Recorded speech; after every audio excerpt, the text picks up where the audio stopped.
Hello, good evening, everyone. Am I audible?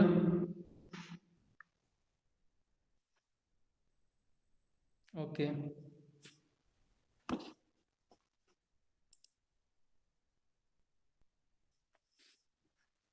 Actually मैं desktop पे connect कर रहा हूँ इसको। थोड़ा नेटवर्क की वजह से अभी धीरे से कनेक्ट हो पा रहा है।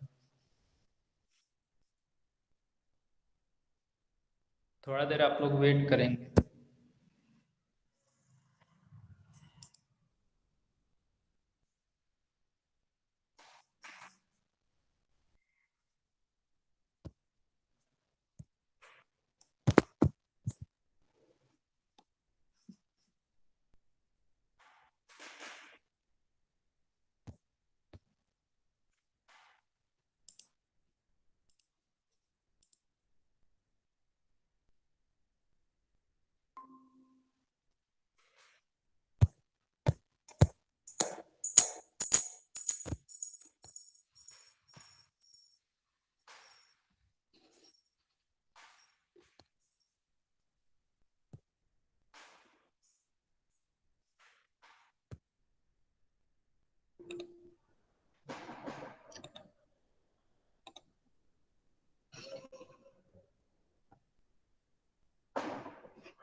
Sorry for technical issue.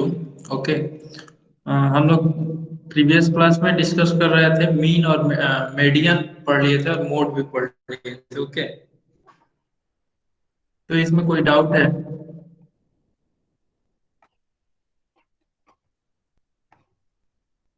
6.2 में कोई डाउट?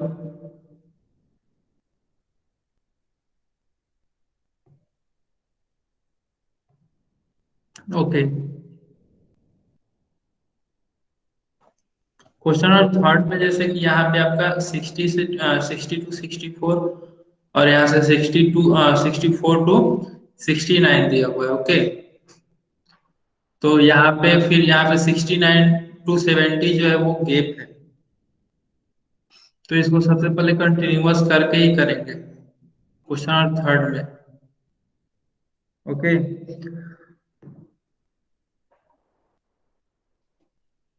और फिर यहाँ पे भी गैप है, इसको कंटिन्यूअस सबसे पहले आपको करना होगा। उसके बाद फिर आप इसका कंटिन्यूअस करके फिर इसका मीडियन फाइंड आउट करेंगे।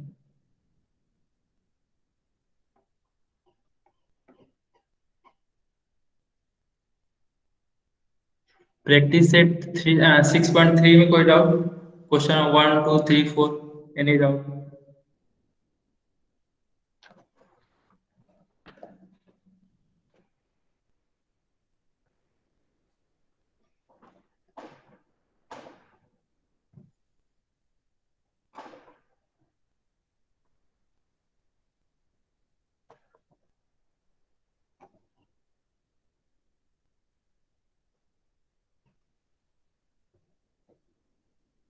यहाँ पे आप लोगों ने क्या किया? लेस देन 5 है और फिर 5 to 9, फिर 10 to 14।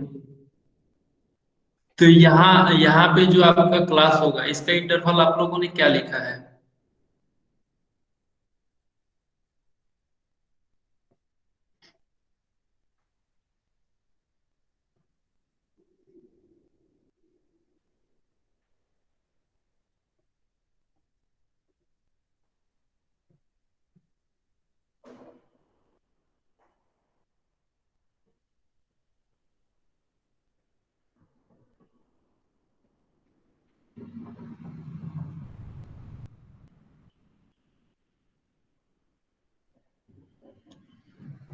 Question number 4, practice set 6.3। में जो एज वाला क्लास है, इस क्लास में फर्स्ट कॉलम में आप लोगों ने क्या लिखा है, <5 है। तो इसको कैसे आप लोगों ने क्लास को कंटिन्यूअस कैसे बनाया यहाँ पे।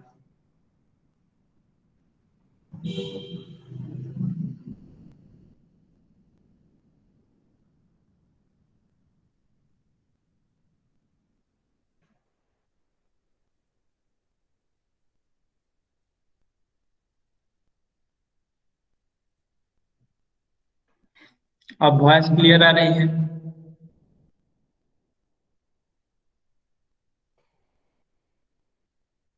ओके।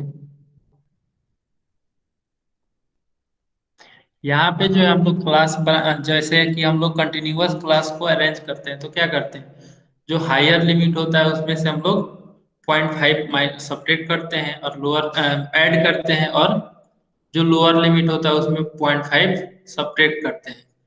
तो इस क्लास में जैसे कि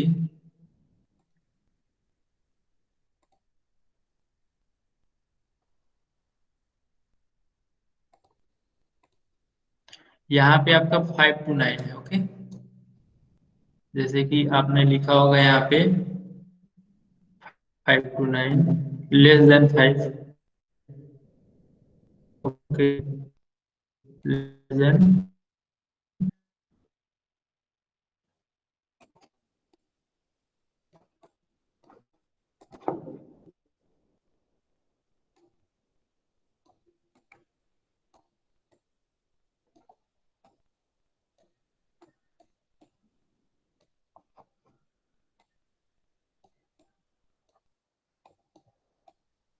और फिर नेक्स्ट वाले में 5 to 9।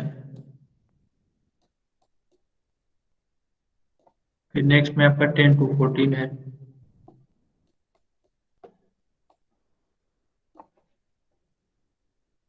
तो यहाँ पे जैसे कि 5 to 9 है, तो यहाँ ये वाला तो लेस देन 5 है, और यहाँ पे 5 to 9 है। तो इसको देखेंगे तो इसमें जैसे कि लोअर लिमिट आपका 5 है और हायर लिमिट क्या है, 9 है।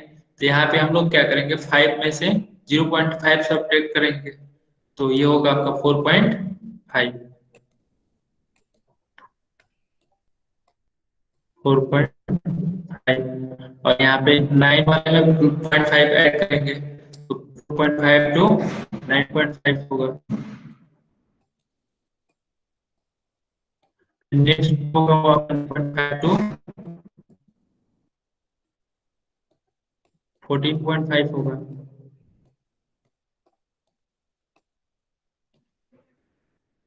और ये लेस देन 5 वाला जो है, वो हम लोग क्या करेंगे, 0 to 4.5 लिखेंगे, 0 to 4.5। क्यों लिखेंगे 0 to 4.5, क्योंकि यहाँ पे जो है एज दिया हुआ है, एज। एज कभी निगेटिव हो सकता है क्या,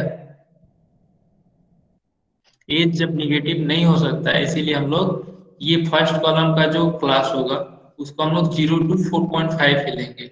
ओके, और नेक्स्ट वाले को जो रूल है उस रूल के अनुसार हम लोग उसको अरेंज करेंगे, और उसके बाद फिर हम लोग इसका मोड फाइंड आउट कर लेंगे। ओके, तो जिन्होंने भी 0.5 to 5.5 लिया है, तो वो मतलब जैसे यहाँ पे लेस देन 5 है, तो फर्स्ट कॉलम में पहले ही बोल के रखा है कि लेस देन 5 है, तो 5.5 तो 5 से ज्यादा ही होगा। ओके, तो इसीलिए जो है यहाँ पे जो है हम लोग 4.5 लेंगे, और फिर 4.5 to 9, 9.5, इस तरीके से अरेंज करेंगे।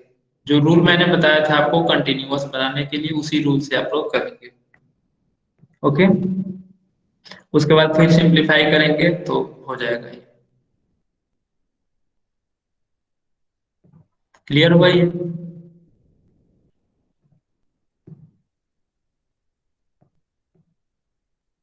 ओके,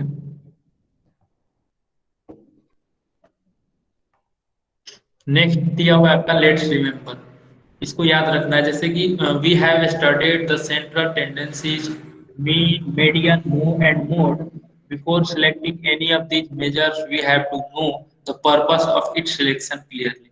मतलब हमको मीन, मीडियन, मोड जो हम लोग फाइंड आउट करते हैं, तो उसमें क्या है, मेनली हम लोग मिडिल वाला सेंट्रल में जो होता है डेटा, उसको हम लोग फाइंड आउट करने के लिए हम लोग मीन मीडियन मोड यूज करते हैं। ओके, तो किसको कहाँ पे यूज करना है, जैसे मीन का कहाँ यूज करेंगे, मीडियन का कहाँ यूज करेंगे और मोड का कहाँ पे यूज करेंगे, ये तो मैंने बता रखा है, लेकिन फिर भी आपको एक बार फिर से इसको रिवाइज करा देता हूँ।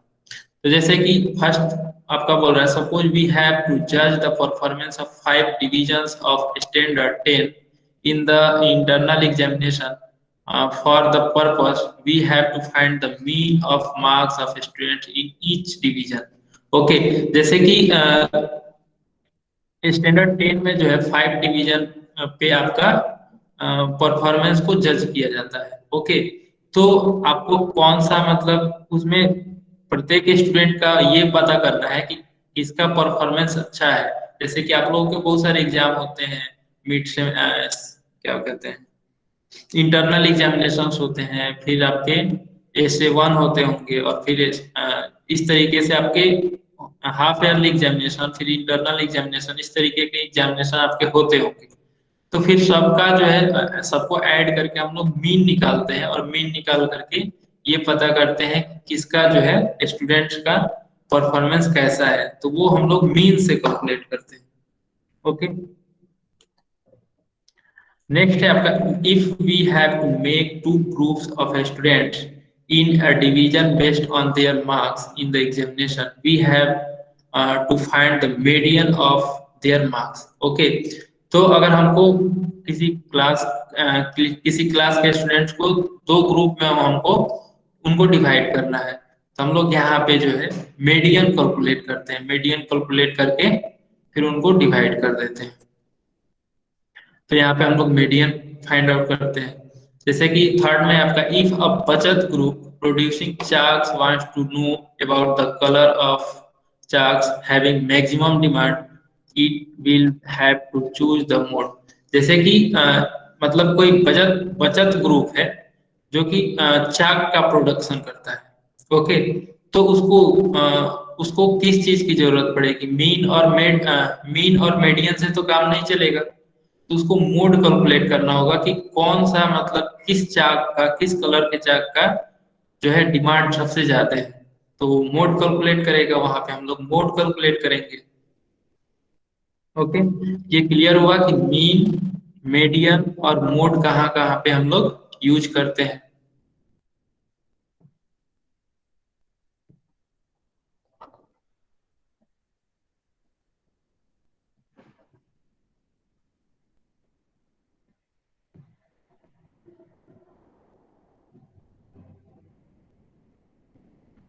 ओके,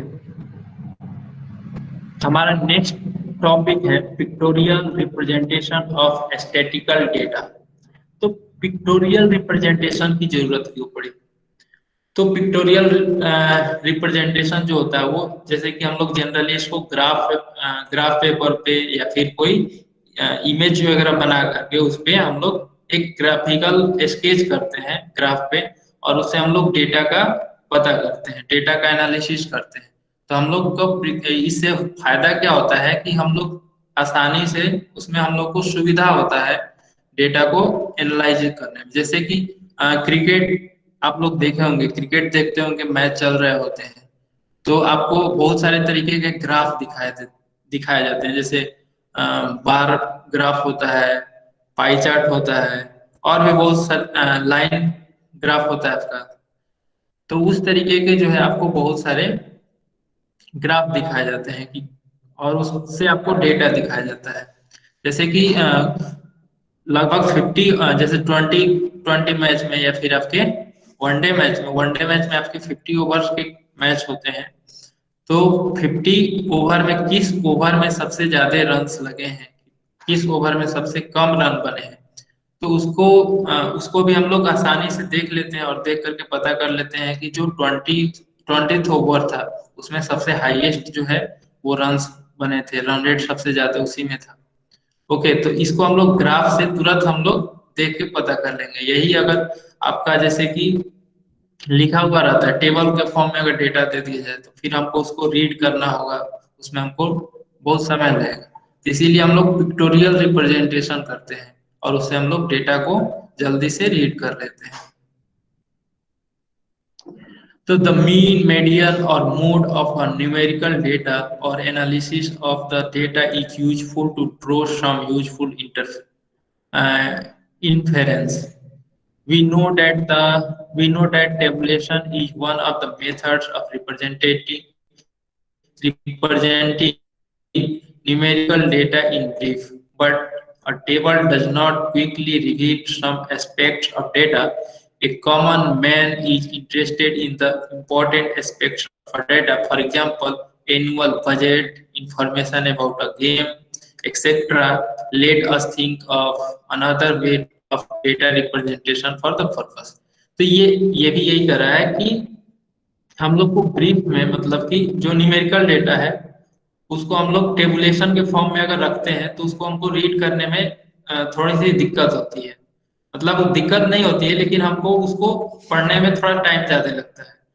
तो जैसे कि आप न्यूज वगैरह में देखे होंगे, या फिर क्रिकेट मैच का अगर बात करें, या फिर एनुअल बजट जब पास होता है तो उसमें जो ग्राफ वगैरह बना करके दिखाया जाता है तो तुरंत हमको समझ में आ जाता है कि ये क्या दिखा है, मतलब डेटा क्या है, और उसको हम लोग तुरंत उसको अंडरस्टैंड कर लेते हैं। तो यही फायदा सब है जो कि आपका पिक्टोरियल रिप्रेजेंटेशन का। ओके, जैसे कि यहाँ पे आपका एक ये दिया हुआ है, और फिर यहाँ पे आपका रन प्लेयर और रन का एक ग्राफ दिया हुआ है। तो इसको हम आगे डिस्कस करेंगे और बढ़िया से। तो ये जो है आपका कि हाउ रुपीज कॉम्स, मतलब कैसे जो है वो रुपीज आते हैं और फिर वो कैसे उनका खर्च किया जाता है और कैसे जाते हैं, वो सारा चीज ये दिया हुआ है। तो उसके बाद आता है आपका प्रेजेंटेशन ऑफ डेटा। डेटा का प्रेजेंटेशन कैसे होता है? तो pictorial and graphical presentation are attractive method of data interpretation. मतलब पिक्टोरियल या फिर आपका ग्राफिकल प्रेजेंटेशन जो होता है वो एक एट्रैक्टिव मेथड है डेटा को दिखाने के लिए। ठीक है, the tree chart below shows different methods of data interpretation. तो ये जो आपका चैट चार्ट दिया हुआ है, ओके, ट्री चार्ट, तो इससे आप लोगों को पता चले ये जो है डिफरेंट डिफरेंट मेथड से हम लोग डेटा को इंटरप्रिटेशन कर सकते हैं। जैसे कि डेटा प्रेजेंटेशन में आपको इसको 3 भागों में हम लोग बांटे हुए हैं। ओके, तो पहला है आपका टेबुलेशन, दूसरा पिक्टोरियल प्रेजेंटेशन और तीसरा ग्राफिकल मेथड। फिर टेबुलेशन में जो है वो अनग्रुप डेटा है, और फिर आपका ग्रुप डेटा है, जो कि हम लोग पिछले क्लास में पिछले जब से स्टैटिक्स पढ़ रहे हैं 10th में, वो आपका ग्रुप डेटा ही पढ़ रहे हैं। ओके, तो ग्रुप डेटा का हम लोगों ने टेबुलेशन करना सीखा है, और अनग्रुप्ड जो है वो आप लोग 8th में 7th 8th में मीन मीडियन ये सब फाइंड आउट करने के लिए अनग्रुप डेटा का यूज करते थे। ओके, फिर यहाँ पे आपका पिक्टोरियल प्रेजेंटेशन।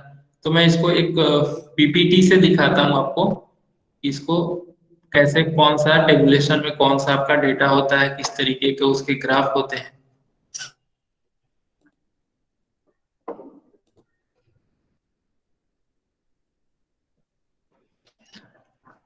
और जैसे में टेबुलेशन में 2 पार्ट होता है, एक अनग्रुप डेटा और दूसरा ग्रुप। पिक्टोरियल प्रेजेंटेशन में होता है एक आपका बार डायग्राम, फिर आपका पाई डायग्राम, इसको 2 भाग में बांटा गया है। फिर बार डायग्राम को हम लोग 4 पार्ट में डिवाइड किए हुए हैं, एक सिंपल, दूसरा ज्वाइंट, तीसरा डिवाइडेड, और चौथा जो है वो परसेंटेज। उसके बाद फिर लास्ट जो है वो ग्राफिकल मेथड। ग्राफिकल मेथड को हम लोग 3 भागों में बांटते हैं, जैसे कि एक हिस्टोग्राम, लाइन ग्राफ, और तीसरा है फ्रीक्वेंसी पॉलीगॉन। अब ये कौन सा किस तरीके का आपका ग्राफ होता है उसको हम लोग देखते हैं। फर्स्ट है आपका टेबुलेशन। तो टेबुलेशन में आपका ये 2 टाइप्स के होते हैं, एक अनग्रुप्ड और दूसरा ग्रुप। तो अनग्रुप्ड में जो आप लोग डेटा यूज किए होंगे 7th 8th में जो पढ़े होंगे, वो इस तरीके के डेटा होंगे, जैसे कि मार्क्स अटेंड जो है क्लास, वो 12 15 17 19, ये जो है वो ग्रुप में नहीं है, अनग्रुप्ड है। ओके, तो इसका जो है हम लोग फिर टैली मार्क्स निकालते थे, उससे फिर फ्रीक्वेंसी निकालते थे, इस तरीके के आपके अनग्रुप्ड टेबुलेशन, इसको हम लोग कहते हैं। और फिर आपका दूसरा होता है ग्रुप्ड टेबुलेशन। तो ग्रुप में जो है वो क्लासेस जो है वो ग्रुप में होते हैं। ओके, जो क्लासेस होते हैं वो आपके ग्रुप में होते हैं। तो ये आपके ग्रुप टेबुलेशन इसको हम लोग बोलते हैं। फिर नेक्स्ट है आपका पिक्टोरियल प्रेजेंटेशन। पिक्टोरियल प्रेजेंटेशन जो है वो टू टाइप का होता है, एक बार डायग्राम और दूसरा पाई डायग्राम। तो बार डायग्राम जो है वो कुछ इस तरीके के इंटरफेस होते हैं आपके, इस तरीके के आपके ग्राफ ड्रॉ किए जाते हैं। इसको हम लोग ऐसे डायग्राम को हम लोग बार डायग्राम कहते हैं। फिर पाई डायग्राम में आपकी एक सर्कल होता है और फिर इसमें हम लोग डेटा को रिप्रेजेंट करते हैं। फिर नेक्स्ट है आपका बार डायग्राम। बार डायग्राम को फोर पार्ट में डिवाइड किया गया है। पहला है आपका सिंपल बार डायग्राम। सिंपल बार डायग्राम जो है वो इस तरीके का होता है। फिर उसके बाद आपका ज्वाइंट बार डायग्राम। तो ज्वाइंट बार डायग्राम में आपका मतलब दो डेटा जैसे कि एक साथ हम लोग ज्वाइंट करके जो बनाते हैं वो इसको हम लोग इस तरीके के जो भी आपके ग्राफ्स होंगे वो आपको ज्वाइंट बार डायग्राम कहलाएंगे। फिर आपका नेक्स्ट है डिवाइडेड बार डायग्राम। तो डिवाइडेड बार डायग्राम में जैसे कि यहाँ पे एक डिवाइडेड बार डायग्राम दिखाया गया है। तो इसमें जैसे कि ये सबसे ऊपर वाला जो है ये ब्लू रंग का, तो ये जो है आपका जूलॉजी को शो कर रहा है। फिर ग्रीन वाला जो है वो बोटनी को शो कर रहा है। फिर इसके नीचे वाला जो रेड टाइप में है वो केमिस्ट्री को शो कर रहा है। और फिर ये ब्लू स्काई ब्लू वाला आपको फिजिक्स को रिप्रेजेंट कर रहा है। ओके, तो इसको जो है हम लोग एक ही एक ही बार डायग्राम में हम लोग इसको शो किए हुए हैं। जैसे 2001 में अगर बात किया जाए तो 2001 में फिजिक्स में जो है वो कितने नंबर ऑफ स्टूडेंट्स हैं, फिर केमिस्ट्री में कितने स्टूडेंट्स हैं। तो इस तरीके से एक ही ग्राफ पे आपको ये फोर सब्जेक्ट्स के फोर डिपार्टमेंट के स्टूडेंट्स का डेटा शो हो रहा है। तो ये फायदा है आपके बार डायग्राम से कि डिवाइडेड बार डायग्राम में आपके बहुत सारे डेटा को हम लोग एक साथ दिखा सकते हैं। नहीं तो हम लोग को क्या बनाना पड़ता है, जूलॉजी के लिए एक अलग बार ग्राफ बनाना पड़ता है, फिर बोटनी के लिए अलग, अगर सिंपल में बनाते तो फिर केमिस्ट्री के लिए अलग, फिजिक्स के लिए अलग। यानी कि ये जब अलग अलग होता है तो चार ग्राफ आपके होते हैं, चार बार डायग्राम, और चारों को अलग अलग रीड करना होता है। तो यहाँ पे एक साथ हम लोग इसको रीड करके समझ सकते हैं।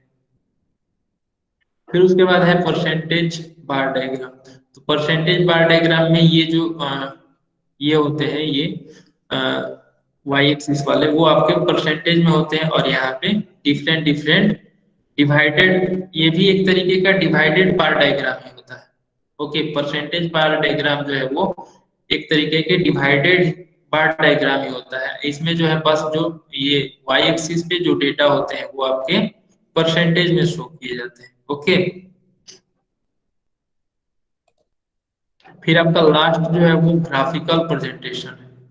तो ग्राफिकल प्रेजेंटेशन में हम लोग डेटा को जैसे कि तीन तरीके से दिखाते हैं। एक है आपका हिस्टोग्राम, दूसरा है लाइन ग्राफ, और तीसरा है फ्रीक्वेंसी पॉलीगॉन। तो हिस्टोग्राम जो है वो इस तरीके का होता है, दोनों एक दूसरे के साथ हम लोग अटैच किए हुए होते हैं, और इसमें जो है वो बीच में खाली नहीं होता है। ओके, ब्लैंक नहीं होता है, ये एक दूसरे के साथ चिपका होता है। ये जो है वो आपका हिस्टोग्राम है। फिर लाइन ग्राफ को जो है वो जो भी फ्रीक्वेंसी होता है उसको हम लोग जैसे कि जनवरी है, फरवरी है, मार्च, अप्रैल, मई, जून, इस तरीके का ये एक्स एक्सिस पे ये शो कर रहा है, ये वाई एक्सिस पे ये कुछ डेटा शो कर रहा है। तो ये जो भी जनवरी का जो भी डेटा होगा 60 to 90 के बीच है तो उसको यहाँ पे मार्क किया गया है। और फिर इस तरीके से जो डेटा है इसके हिसाब से इसको ड्रॉ किया गया है, इसको हम लोग पढ़ेंगे। ओके, इसको बस आपको देख लेना है कि लाइन ग्राफ कैसा होता है, हिस्टोग्राम कैसा होता है, फिर फ्रीक्वेंसी पॉलीगॉन कैसा होता है। उसके बाद इसको हम लोग डिटेल्स में पढ़ेंगे अभी। ओके, कुछ चीजें जो है वो आप जो पढ़ चुके हैं वो नहीं पढ़ना है। तो ये क्लियर हुआ तीनों चीज।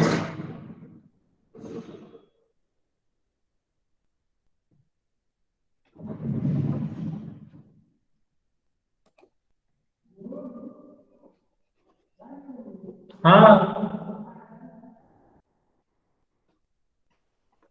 उसके बाद फिर आपका नेक्स्ट टॉपिक पे हम लोग आते हैं।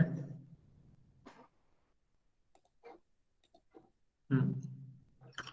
We have studied some of these methods and graphs in previous standard. Now we learn a histogram, a frequency polygon and a pie diagram. अब हम लोग पढ़ेंगे हिस्टोग्राम के बारे में, फ्रीक्वेंसी पॉलीगन और पाई डायग्राम के बारे में। ओके, तो ये सब जो है आप लोग पढ़ चुके हैं, जैसे अनग्रुप्ड और ग्रुप डेटा। ग्रुप डेटा तो टेंथ में ही पढ़े हैं इसी प्रीवियस क्लासेस में। अनग्रुप डेटा जो है वो पहले के पढ़ चुके हैं। बार डायग्राम भी पढ़ चुके हैं आप लोग।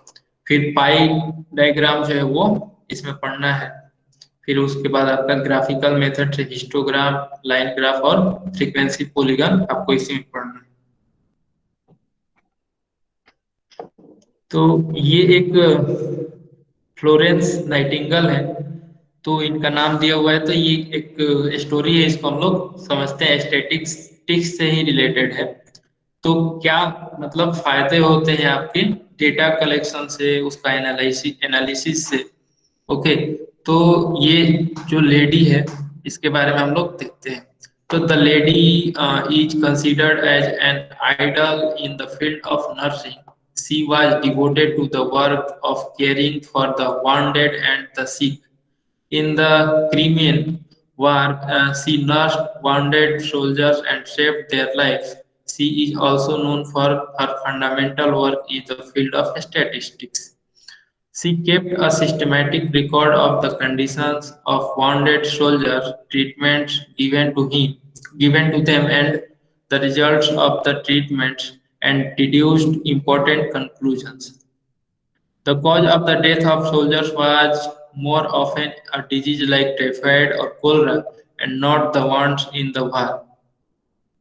The causes of the disease were lack of cleanliness of the surrounding, polluted water, and crowded dwelling of the patients. Florence exhibited the information in the form of graphs and pie charts to convince the people.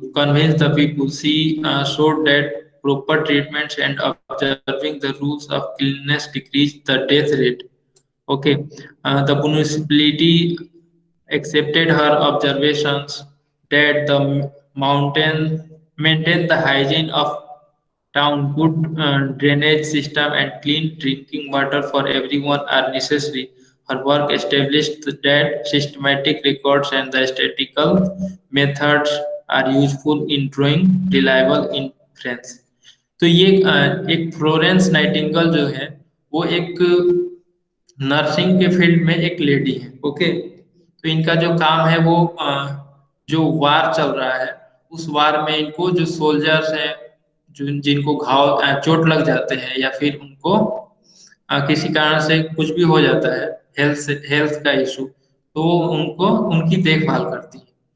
तो उन्होंने देखभाल करते में उन्होंने क्या किया कि बहुत सारे सोल्जर्स का डेथ हो रहा था, और डेथ का कारण जो था वो मतलब जो वार से जो चोट लगता था उससे डेथ नहीं होते थे, उनको दूसरे कारण से डेथ हो जाता था, जैसे टाइफाइड, कोलरा, ये सब से मतलब उनका डेथ हो जाता था।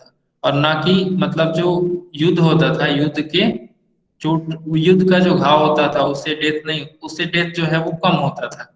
ओके, तो उन्होंने इसको इस डेटा को उन्होंने एक पाई चार्ट पे और ग्राफ पे इन्होंने उसको अरेंज किया, और उसको अरेंज करके स्टडी किया तो देखा कि मतलब जो भी सोल्जर्स मर रहे हैं वो ज्यादातर टाइफाइड और कोलरा से मर रहे हैं, और ना कि जो युद्ध है उसके चोट से। तो उन्होंने फिर इसको स्टडी किया। स्टडी करने के बाद उन्होंने ये ऑब्जर्व किया कि जो सराउंडिंग में बहुत सारे पोलूटेंट है, और जो सराउंडिंग में बहुत सारी गंदगी है जिसके चलते जो है वो बीमारी होती है।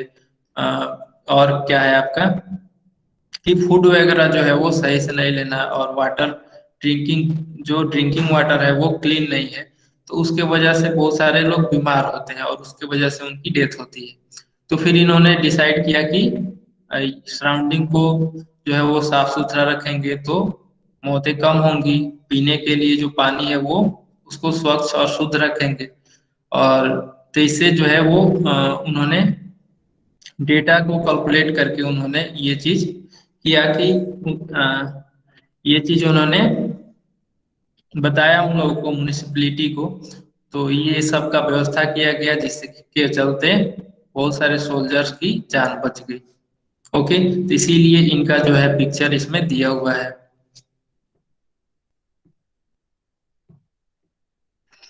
तो उसके बाद नेक्स्ट है आपका हिस्टोग्राम। हिस्टोग्राम अब हम लोग पढ़ेंगे कि हिस्टोग्राम कैसे ड्रॉ करते हैं। तो जैसे study the following example to know about a histogram and how to draw it. ठीक है, ये नीचे वाले एग्जांपल से हम लोग समझेंगे कि कैसे हिस्टोग्राम ड्रॉ करते हैं और फिर इसको इसको कैसे स्टडी करते हैं। जैसे फर्स्ट एग्जांपल है the table below shows the net asset value NAV per unit of mutual funds of some companies. मतलब कि कुछ कंपनीज का जो है वो net asset value per unit of, मतलब म्यूचुअल फंड का जो नेट एसेट वैल्यू है वो दिया हुआ है। तो इसका जैसे कि ये आपका टेबल दिया हुआ है, NAV नेट एसेट वैल्यू दिया हुआ है 8 to 9, फिर 10 to 11, फिर 12 to 13, 14 to 15 और 16 to 17। तो यहाँ पे जो है आपका सबसे पहले हम लोग देखेंगे कि ये जो है आपका कंटिन्यूअस है या नहीं। तो यहाँ पे 8 to 9 है और फिर यहाँ पे 10 to 11 है, फिर यहाँ पे 12 to 13 है। तो इन 9 to 10 का जो बीच का जो गैप है वो डिसकंटिन्यूअस है। तो सबसे पहले हम लोग इसको कंटिन्यूअस करेंगे। तो इसके लिए हम लोग एक नया टेबल ड्रॉ करेंगे। तो नया टेबल जो है वो इस तरीके से एक ड्रॉ कर लेंगे, फिर उसके बाद कंटिन्यूअस क्लास को इसमें लिखेंगे।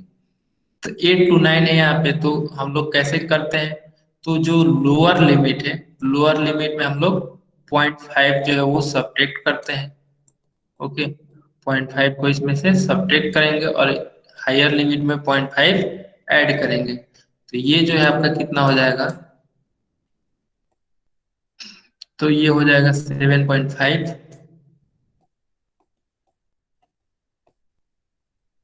टू। अब इसमें जो है 0.5 ऐड करेंगे तो ये हो जाएगा आपका 9.5। फिर नेक्स्ट वाले में 10 है, यहाँ पे 10 - करेंगे तो वो आपका होगा 9.5।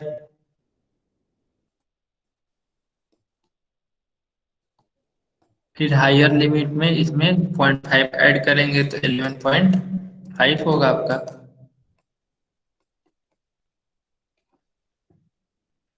तो इस तरीके से जो है हम लोग कंटिन्यूअस क्लास बना लेंगे। तो यहाँ पे ये आपका सेकेंड वाले में 9.5 to 11.5 होगा।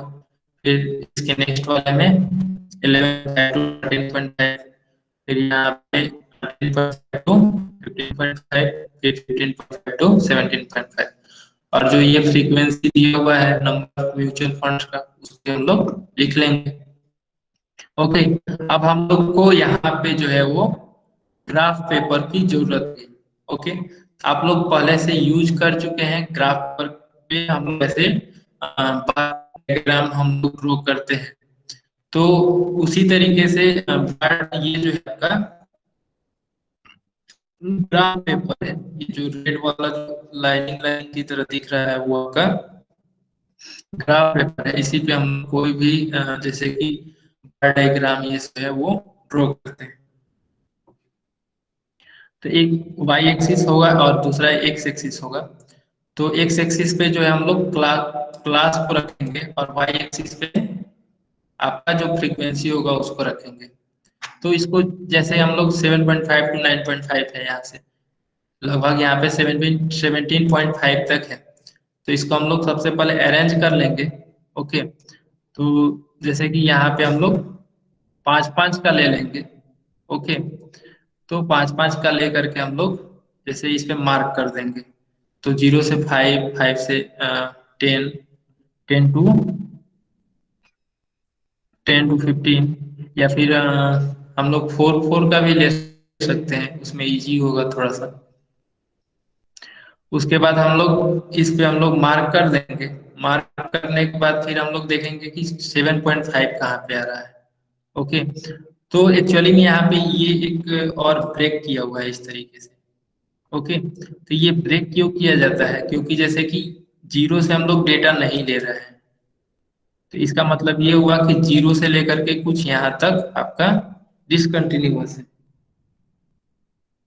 तो ये जो डेटा जो डिसकंटिन्यूअस है, इसलिए हम लोग ये इस तरीके से कर देते हैं, उससे ये पता चलता है कि जो डेटा है यहाँ पे जो डिसकंटिन्यूअस है वो इसी में है। उसके बाद फिर हम लोग यहाँ से एक लाइन, ये जो लाइन है आपका वन यूनिट को छोड़ करके नेक्स्ट यूनिट से जो है हम लोग मार्किंग करते हैं। तो नेक्स्ट यूनिट से देखेंगे 7.5 कहाँ पे आ रहा है, वहां पे मार्क कर देंगे। फिर उसके बाद आपका 9.5 है तो 9.5 के पास मार्क करेंगे। फिर आपका 11.5, फिर 13.5, इस तरीके से जो है हम लोग इसको मार्किंग करेंगे। और मार्किंग करने के बाद जो है ये फ्रीक्वेंसी है 20, 40, 30, 25 और 15। तो इसमें सबसे ज्यादा कितना 40 है। ओके, यानी कि हमारा जो डेटा होगा वो 40 तक ही जाएगा। ओके, तो जीरो से लेकर के 40 तक हम लोग क्या करेंगे, इसको जीरो से 40 तक डिवाइड कर लेंगे इसको। यहाँ पे जितने भी यूनिट्स है, लगभग आप छोटा वाला अगर कॉपी यूज करोगे, ओके, तो उसमें लगभग आपके 10, 13 या 14 आपके यूनिट होते हैं। ओके, या 15 यूनिट्स होते हैं। तो उसमें देख लेना, फिर कितना आपको एडजस्ट जितना में हो जाए उसको कर लेंगे। तो जैसे कि अगर 5 5 का लेते हैं तो 40 डिवाइड बाई 5 करेंगे। 40 डिवाइड बाई 5, तो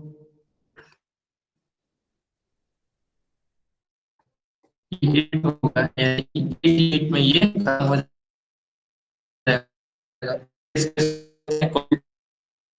तो आप उसको रिप्रेजेंट कर सकते हैं। ऐसा मान लेंगे जिसमें कि आपके तो आपका ग्राफ उस पे वो ठीक ढंग से अरेंज हो जाए। तो ये 5 हो गया फर्स्ट यूनिट में।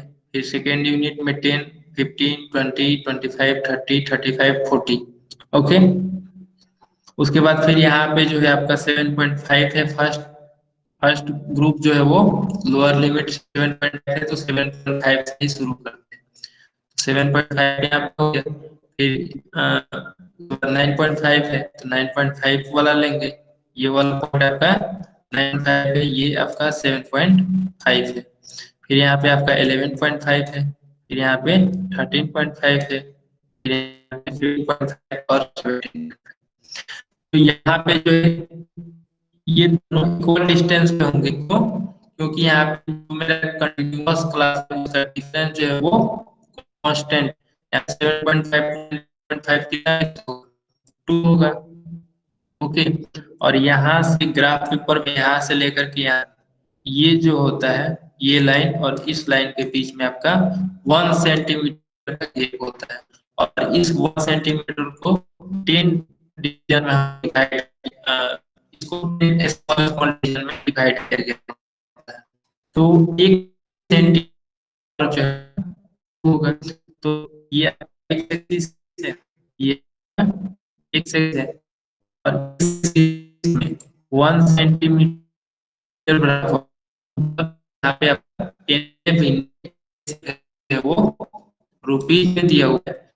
तो यानी जो हम लोग एक एक्सिस ड्रॉ करेंगे वो आपका रुपीज में होगा।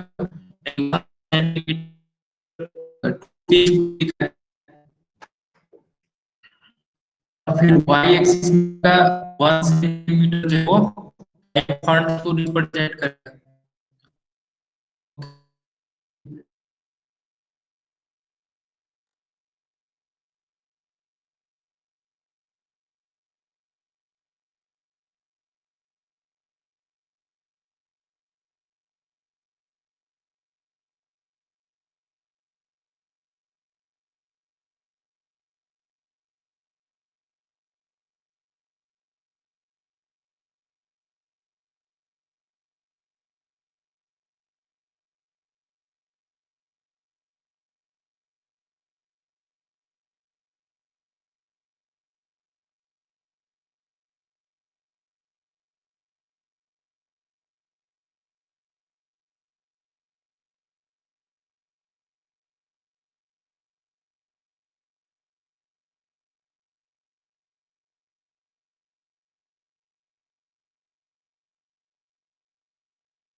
Am I audible?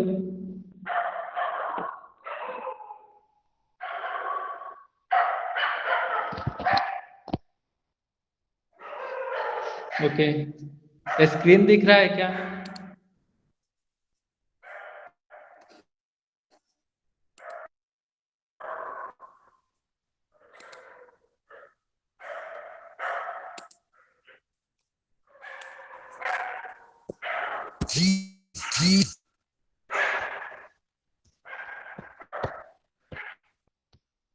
स्क्रीन दिख रहा है? ओके।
ये डॉग ने ना परेशान किया।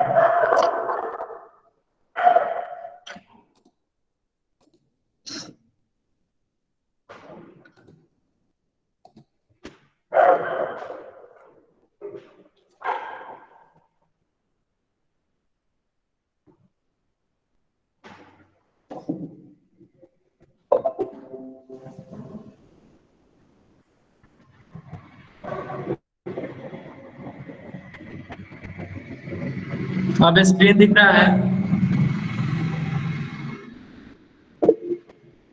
ओके।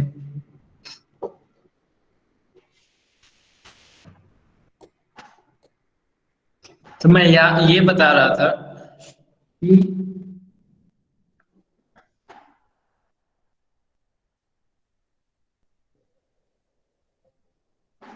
ओके, तो जो कंटिन्यूअस क्लासेस होंगे उसको तो हम लोगों ने यहाँ पे रिप्रेजेंट कर लिया। ओके, और यहाँ पे वाई एक्सिस पे फ्रीक्वेंसी जो है उसको हम लोगों ने अ, रखा है। तो उसके बाद हम लोग 7.5 ये आपका फर्स्ट कॉलम का लोअर लिमिट है। ओके, तो यहाँ पे 7.5 में आपके फ्रीक्वेंसी कितने हैं? 20 है। 7.5 टू 9.5। तो 7.5 जहाँ पे है वहां से हम लोग क्या करते हैं कि एक लाइन जो है वो ड्रॉ करते हैं। कहाँ तक? ये फ्रीक्वेंसी जितना दिया हुआ है वहां तक। ओके, उसके बाद फिर हम लोग क्या करते हैं 9.5, नेक्स्ट आपका कौन सा है? 9.5 है। तो 9.5 पे हम लोग का ये कितना दिया हुआ है? 9.5 टू 11.5 में 40 दिया हुआ है। तो 9.5 से लेकर के हम लोग एक लाइन ड्रॉ करेंगे, ये आपका 40 तक जाएगा। ओके, और फिर हम लोग क्या करेंगे, इस यहाँ पे ये 7.5 टू 9.5 के बीच में क्या है? 20 ही है। तो इसको जो है हम लोग इससे सीधा मिला देंगे इसमें।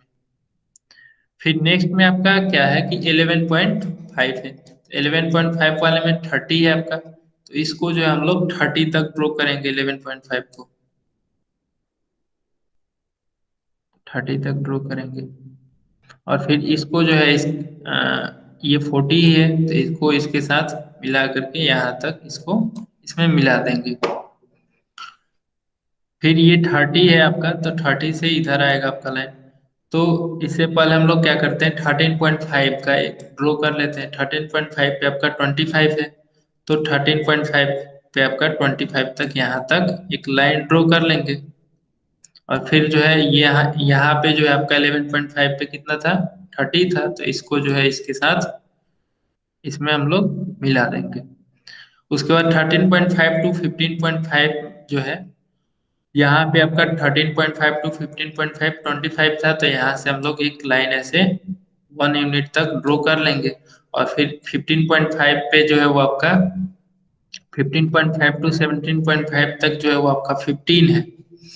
तो इसको जो है वो 15 तक यहाँ तक लाएंगे। और फिर आपका इसको भी मिलाना है, तो इसको हम लोग सबसे पहले मिला देते हैं इसमें।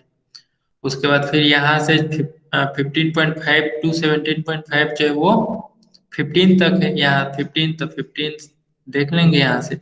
और फिर यहाँ से इसको जो है ज्वाइन कर देंगे। इस तरीके से जो हम लोग हिस्टोग्राफ को दिखाते हैं। ओके। तो इसमें किसी को कहीं भी डाउट है कि हिस्टोग्राफ कैसे हम लोग ड्रॉ करते हैं, इसको ड्रॉ करने में किसी को दिक्कत होगा? किसी को कोई डाउट है तो वो अपना माइक ओपन करो और बोलो।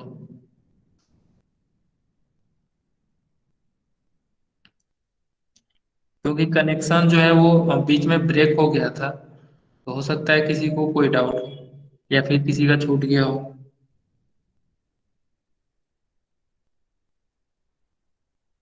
ओके। ये चीज दिया हुआ है कि method of drawing a histogram. Histogram का क्या मेथड है? फर्स्ट मेथड ये है कि उसको जो कंटिन्यूअस जो है वो है कि नहीं है, उसको हम लोग कंटिन्यूअस कर लेंगे। उसके बाद such classes are called extended class interval. So the classes on the x axis, classes को जो है हम लोग एक्स एक्सिस पे शो करेंगे विथ अ प्रॉपर स्केल। तो ये प्रॉपर स्केल का मतलब क्या हुआ कि जो भी स्केल हम लोग यूज करेंगे वो प्रॉपर होना चाहिए।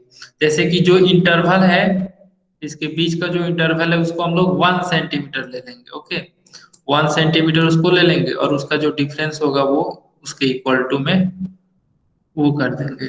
ओके। और एक्स एक्सिस पे हम लोग हमेशा जो है वो क्लास को ही रिप्रेजेंट करेंगे, और वाई एक्सिस पे फ्रीक्वेंसी को। फिर show the frequencies of the Y axis and with a proper scale. Okay. Taking each class as the base and draw rectangles with heights proportional to the frequency। जिस तरीके से आपका frequency है उस तरीके से हम लोग इस पे रेक्टेंगल ड्रॉ करते जाते हैं। इस तरीके से जो है वो आपका हिस्टोग्राम ड्रॉ होता है। ओके। फिर नेक्स्ट में आपका नोट दिया हुआ है एक। नोट क्या करा? On the x axis a mark this. ठीक है। इस मार्क को जो है हम लोग क्रिंक मार्क कहते हैं। ओके। ये जो आप हिस्टोग्राम देख रहे हैं, हिस्टोग्राम यहाँ पे जो आपका मार्किंग है, ये ये जो मार्किंग है इसको हम लोग क्रिंक मार्क कहते हैं। And it is shown between the origin and the first class.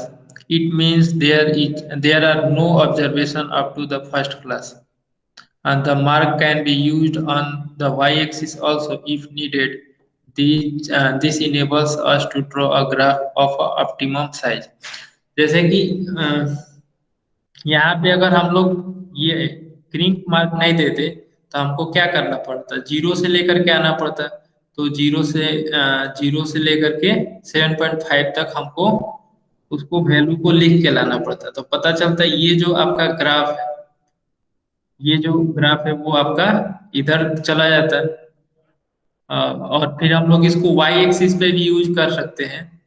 जैसे कि जब आपका वैल्यू जो है वो ज्यादा हो, इससे ज्यादा हो, ठीक है, नियरेस्ट में ना हो, जैसे कि वैल्यू आपका 50,000 से शुरू हो, 60,000 से शुरू हो, तो वहां पे जो है हम लोग इस तरीके से क्रिंक मार्क दे करके यहाँ से हम लोग वैल्यू को ऑर्डर में लिख देंगे।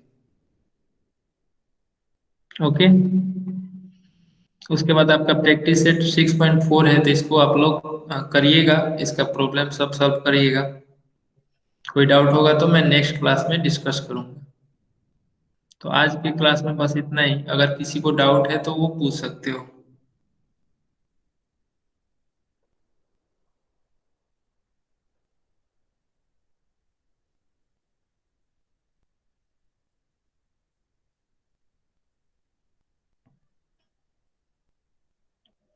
ओके, तो आज हम लोग यहीं पे क्लास एंड करते हैं।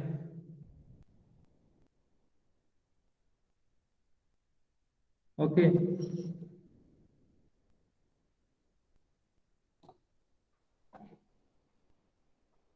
Thank you everyone, good night, good bye.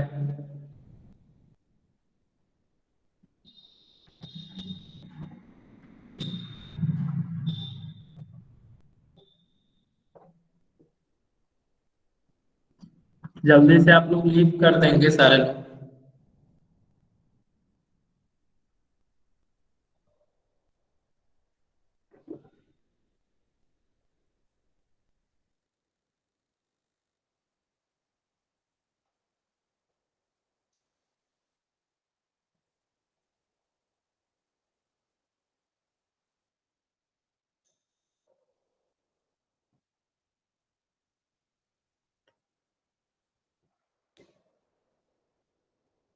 Mahendra, आप कहाँ हो? Are you there?